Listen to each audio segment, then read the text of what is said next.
దట్టమైన అడవిలో లియో అనే సింహం తన అద్భుతమైన జూలుతో తనకి ఇష్టమైన చెట్టు కింద ఎండలో విశ్రాంతి తీసుకుంటోంది.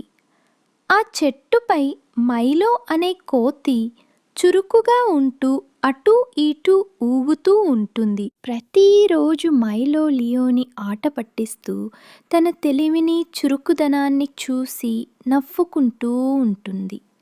అది చూసి లియో ఇర్రిటేట్ అవుతూ ఉంటుంది.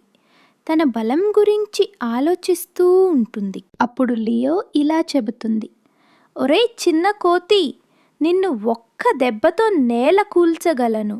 నేను అంటే నీకు భయం లేదా? అప్పుడు మైలో, ఆ లియో, అసలు ఇది బలం గురించి కాదు, అడవికి తెలివితేటలు కూడా అవసరం, చూపిస్తా ఉండు. ఈ పోటీ గురించి ఆలోచించి అడవిలో ఎవరైతే ఎక్కువ జ్యూసీ పండ్లను ముందుగా సేకరిస్తారో వారే నిజమైన రాజులు అని ఇద్దరూ అనుకుంటారు. లియో తన బలం గురించి ఆలోచిస్తుంది. లియో దానిని అంగీకరిస్తుంది. అయితే మైలో మాత్రం తెలివిగా ప్లాన్ వేసుకుంటోంది.